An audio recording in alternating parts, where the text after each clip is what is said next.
Assalamualaikum warahmatullahi wabarakatuh. Salam sejahtera untuk kita semua. Alhamdulillahirrabbilalamin. Wassalatu wassalamu ala asrafil anbiya'i wal mursalin wa ala alihi wa sahbihi rasulillah jema'in. Bersyukur kita kepada Allah subhanahu wa ta'ala dan berselawat kita kepada Nabi Muhammad sallallahu alaihi wasallam dengan mengucapkan Allahumma salli ala Muhammad wa ala ali Muhammad. Baiklah, tanpa memperpanjang kata-kata mukadimah, perkenalkan nama saya Rahmat Kurniawan dari kelas Psikologi Umum 1A, dosen pengampu Bapak Dr. Fikri Idris SPSI MSI, dan di sini saya akan menjelaskan tentang kesadaran. Pengertian kesadaran. Menurut KBBI atau Kamus Besar Bahasa Indonesia, kesadaran adalah keinsafan, keadaan mengerti, dan hal yang dirasakan atau dialami oleh seseorang. Adapun secara harfiah, kesadaran sama artinya dengan mawas diri. Dari kedua pengertian ini, kesadaran juga bisa diartikan sebagai kondisi di mana seorang individu memiliki kendali penuh terhadap stimulus internal maupun stimulus eksternal. Ada dua macam kesadaran. Yang pertama, kesadaran pasif. Kesadaran pasif adalah keadaan di mana seorang individu bersikap menerima segala stimulus yang diberikan pada saat itu, baik stimulus internal maupun stimulus eksternal.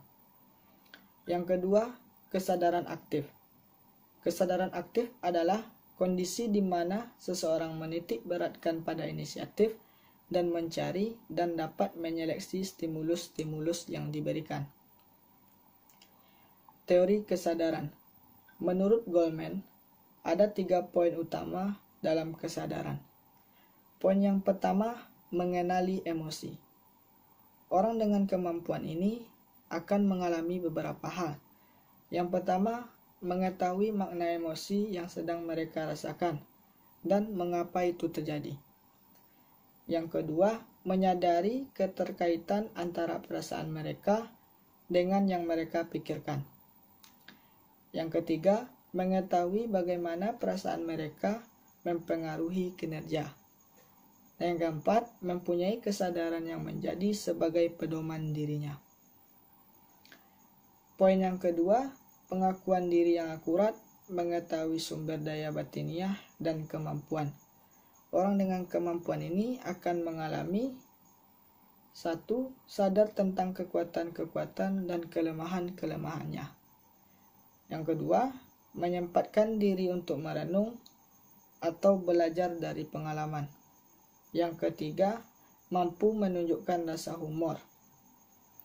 Poin yang ketiga, kepercayaan diri dan kesadaran yang kuat tentang harga diri. Orang dengan kemampuan ini akan mengalami yang pertama, berani tampil dengan keyakinan diri atau berani menyatakan keberadaannya. Yang kedua, berani menyuarakan pandangan yang tidak populer. Dan yang ketiga, tegas dan mampu membuat keputusan yang baik kendati dalam keadaan yang tidak pasti. Faktor-faktor yang mempengaruhi kesadaran. Yang pertama, faktor internal atau faktor dari dalam. Yang termasuk ke dalam faktor internal, yang pertama pikiran, kedua perasaan, ketiga perilaku, dan yang keempat persepsi. Dan yang kedua faktor eksternal atau faktor yang berasal dari luar. Yang termasuk ke dalam faktor eksternal, yang pertama lingkungan, yang kedua sosial dan budaya. Dari materi ini dapat kita simpulkan bahwa kesadaran merupakan proses di mana seseorang memahami dan mengerti akan suatu keadaan yang menjadikan individu itu sendiri sadar dan paham betul dengan apa yang terjadi dan apa yang akan terjadi. Dan kesadaran juga merupakan proses mengenali motivasi, pilihan dan kepribadian kita, lalu menyadari pengaruh faktor-faktor tersebut atas penilaian, keputusan, dan interaksi kita dengan orang lain.